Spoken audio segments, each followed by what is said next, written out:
Friends, in the continuation of the previous video lecture, we will be seeing Unit 1. It is nothing but Introduction to Fluid Mechanics and Properties of Fluids. It is prepared by Jerome Nathan Gladson, Assistant Professor, Department of Mechanical Engineering and Savitri Engineering College. So what is this fluid concept? So we have seen that the study related to fluid interest is fluid static, other bit is fluid dynamics, and we also studied that fluid can be defined as a substance which can deform continuously when being subjected to the shear stress at any magnitude. This includes gas or liquids. So this is the better way to define a fluid. So in the first shape we will be seeing about a solid. It holds a shape but in a fixed volume. In the second shape, it is nothing but a liquid. It is the shape of a container, free surface, and it has fixed volume. And in the third shape, it is nothing but a gas. It is the shape of a container, and we will be considering the volume of a container. So definition of a fluid. A fluid is a substance that flows under an action of shearing forces. If a fluid at rest, we know that the forces on it are in balance. A gas is a fluid that is easily compressed. It fills any vessel in which it is contained.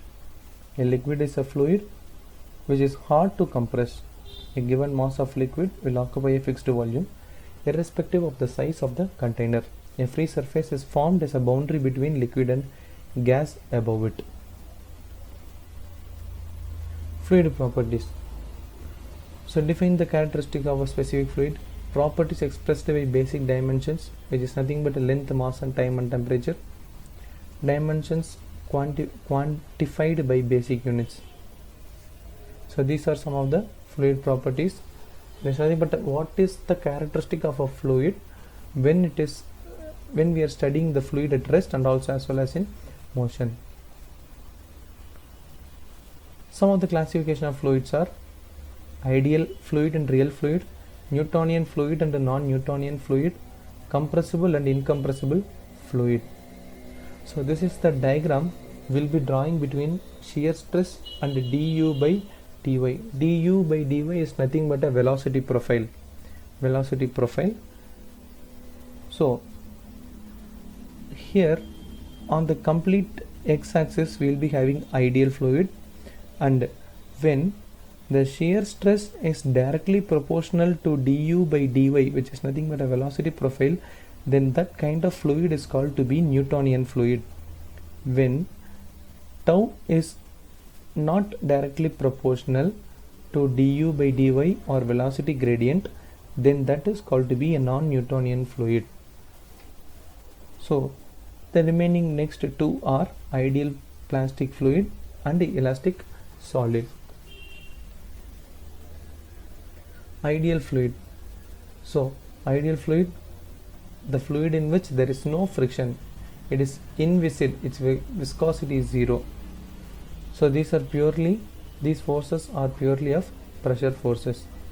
This does not exist in reality. Many fluids approximate frictionless flow at sufficient distance from a solid boundary. Ideal fluids are imaginary fluids, in simple words. Real fluids. In real fluids, either liquid or gas, a force will be developed, or when there is a motion relative to a body, there is something called as a fluid friction. Because of these force oppose the motion of one particle past the another. The frictional forces which gives rise to a fluid property which is called to be a viscosity. Any fluid which possesses friction, then that is called to be real fluids. So that kind of frictional property of a fluid is called to be a viscosity. Third one is non-Newtonian fluids. Non-Newtonian fluids are relatively uncommon in engineering use. For example, paint, printer ink, and gels and emulsions, etc. We will use the fluids that obeys Newton's equation of viscosity under normal conditions.